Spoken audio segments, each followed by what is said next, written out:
नाही तर त्याच्यावर काय काजळी आली म्हणून हा डॅमेज आहे असं ते म्हणत असेल तर हे हास्यास्पद आहे। इथं कुठेही बाहेरच्या बॉडीला कुठं त्याचा हे झालेलं नाही, डॅमेज झालेलं नाही। ही जी नेम प्लेट असते जसं मोटर आपली जी शेतातली मोटर असते ना, तर कुठेही तुम्ही वॉशिंग मशीन घेतलं त्याच्यावर एक पट्टी असते, ती पट्टी चांगल्या क्वालिटीची आहे। इथं प्लास्टिकचं काहीतरी तिथं लिहिलेलं आहे, ते सुद्धा त्याच्यामध्ये कुठंच त्याला काही डॅमेज झालेलं नाही। आणि हा जो कनेक्टर असतो तो कनेक्टर सुद्धा कदाचित तो प्लास्टिक नाही तर कशाचा असू शकतो, तर तो कनेक्टर तिथे डॅमेज झाला नाही। आणि ह्याच्या आत एक चिप असते आणि एक रेकॉर्डर असतं, म्हणजे ह्याच्यात 1600 डिग्री सेल्सिअसच्या पुढे टेम्परेचर, म्हणजे हे सगळं टेक्निकल तुम्हाला सांगितलंय। हा आमची अपेक्षा होती की हा फोटो रिपोर्ट मध्ये येणं फार महत्वाचं आहे, पण दुर्दैवाने तो रिपोर्ट मध्ये तिथं आलेला नाही। पुढे हे मिसमॅच ऑफ द टायमिंग आहे, म्हणजे याचा रिपोर्ट नुसार विदीप जाधव 7:38 पोहोचले विमानतळावर, पण हा जो ग्रुप ॲरोचा जो अजितदादांचे पीए सुद्धा याच्यामध्ये आहेत, याच्यामध्ये आपण जर बघितलं तर विदीप जाधव रीच ॲट 7:17 म्हणजे 17 मिनिटं आणि इथं 38 मिनिटं, ह्याचा जर फरक आपण काढला तर 20-21 मिनिटाचा फरक आहे। 2-3 मिनिटं इकडे तिकडे ठीक आहे, पण त्यानंतर मनोज पवारचा विदीप जाधवचं झालं रिपोर्ट अनुसार दादा 7:59 विमानात बसले होते, पण इथं जर बघितलं तर 7:54 म्हणजे आम्हाला एवढंच सांगायचं होतं की याच्यामध्ये जो हा तफावत आहे हा आकड्यामध्ये खूप मोठ्या प्रमाणात, वेळेमध्ये खूप मोठ्या प्रमाणात आहे। मग वेळ कुठून घेतली, कशी घेतली हे सुद्धा त्या ठिकाणी आपल्याला सांगावं लागेल। आणि नसेल तर मग कुठंतरी हा जो हँडलर आहे ज्याच्यावर अजितदादांचे पीए अवलंबून होते, अधिकारी अवलंबून होते, हा हँडलर चुकीची माहिती ही मुद्दामून देतोय का चुकून देतोय हे कुठेतरी आता आपल्याला त्या रिपोर्टमध्ये येणं महत्त्वाचं आहे। पुढे घ्या। आता याच्यामध्ये ब्लॅक बॉक्स हे जास्त इंटरेस्टिंग आहे। आमची अपेक्षा होती की या रिपोर्टमध्ये ब्लॅक बॉक्सचा फोटो हा यायला पाहिजे होता। सहसा ब्लॅक बॉक्सचा फोटो देणं हे फार महत्त्वाचं असतं। आणि हा जो अपडेट ऑन इन्व्हेस्टिगेशन जे आलं होतं हे कधी आलं होतं, PIBचं 19 फेब्रुवारीला, आणि कालचं रिपोर्ट आलं। या दोघांमध्ये असं सांगण्यात आलेलं आहे की FDR आणि CVR वर subjected to thermal damage as both the recorders वर एक्सपोज टू हाय टेम्परेचर। आता हे दोन्ही रिपोर्टमध्ये आलेलं आहे। पुढे घ्या। आता हा आहे अहमदाबादच्या क्रॅशचा ब्लॅक बॉक्स। हे फोटो जर तुम्ही बघितले, हा स्फोट किती मोठा झाला होता हे तुम्हाला सगळ्यांना त्याच्यामध्ये माहिती आहे। अक्षरशः एकच जण त्याच्यामध्ये वाचला, तो सुद्धा साईडला पडला म्हणून। आता ह्याच्यामध्ये हे ब्लॅक बॉक्सची परिस्थिती आहे आणि ह्याच्यातून डेटा निघाला तर 100% डेटा निघालेला आहे।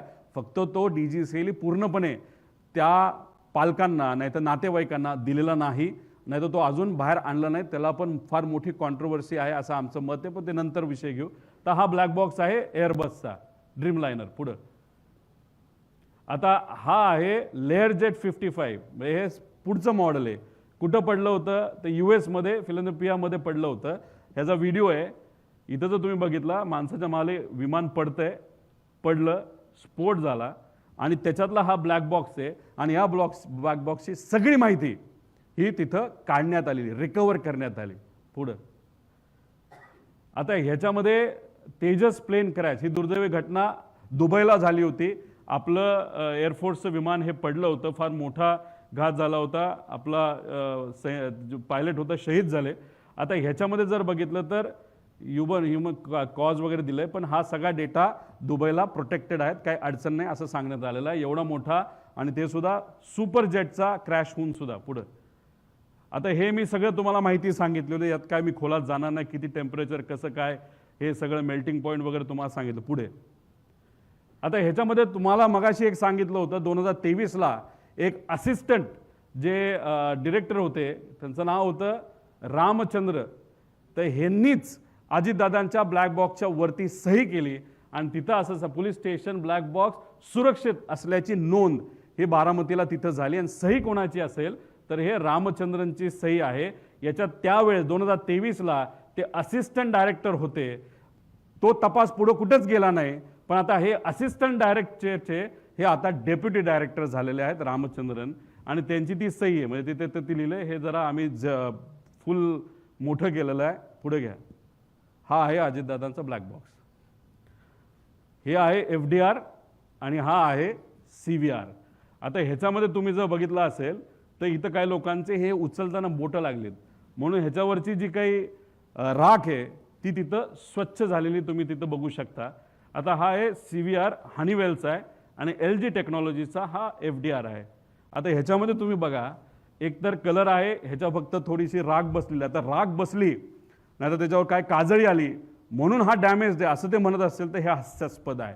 इथं कुठेही बाहेरच्या बॉडीला कुठं त्याच्यात हे झालेलं नाही, डॅमेज झालेलं नाही. ही जी नेम प्लेट असते, जसं मोटर आपली जी शेतातली मोटर असते ना, तर कुठेही तुम्ही वॉशिंग मशीन घेतलं त्याच्यावर एक पट्टी असते, ती पट्टी चांगल्या क्वालिटीची आहे. इथं प्लॅस्टिकचं काहीतरी तिथं लिहिलेलं आहे, ते सुद्धा त्याच्यामध्ये कुठंच त्याला काही डॅमेज झालेलं नाही.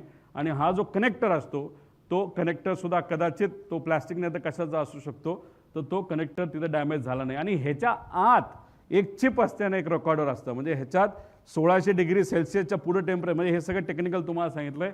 हा आहे, आमची अपेक्षा होती की हा फोटो रिपोर्टमध्ये येणं फार महत्त्वाचं आहे, पण दुर्दैवाने तो रिपोर्टमध्ये तिथं आलेला नाही. पुढं आता एक तुम्ही अजून एक बघा, CVR was installed on May 3, 2021 as per the component maintenance manual of Honeywell.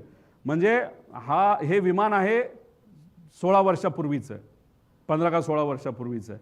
आता भारतात जर हे आणायचं असेल, जो मुद्दा आम्ही घेतला होता की अमेरिकेवरून हे आणलं तर ह्याचा जो CVR आहे तो अर्धा तासाचाच आहे, तो बदलणं हे फार महत्त्वाचं होतं. ठीक आहे, चला तुम्ही बदललं, ते बदललं 21 मध्ये, त्याचा अर्थ हा CVR हा 21 मध्ये बदलल्यामुळे हा लेटेस्ट CVR असेल. म्हणजे जुना जर असता तो जळला बिळला आपण म्हणू शकतो ओल्ड मॉडेल आहे, पण मग हा नवीन जर असेल तर मग हा याच्याबद्दलची डिटेल्स आम्हा सगळ्यांना पाहिजे. हा नवीन आहे का तोच आहे, फक्त फसवण्यासाठी काय गोष्टी केल्यात त्याच्यात CVR जो खराब झाला हे जे म्हणतायत त्याचं मुख्य कारण असं आहे की CVR जर 30 मिनिटाचा असेल तर हे विमान रजिस्टर होऊच शकत नाही. आणि रजिस्टर होऊ शकत नाही मग DGCAचे अधिकारी अडचणीत येतील, म्हणून त्यांनी रिपोर्टमध्ये हे मॅन्युप्युलेशन केलं असं माझं मत आहे. आणि CVR was installed on 3 May 2008. महाराष्ट्रातील सर्व बातम्यांचे विश्वासार्ह व्यासपीठ. सकाळच्या सर्व सोशल मीडिया प्लॅटफॉर्मला लाईक, फॉलो आणि सबस्क्राईब करा. तसंच सर्व नोटिफिकेशनसाठी बेल आयकॉन प्रेस करायला विसरू नका.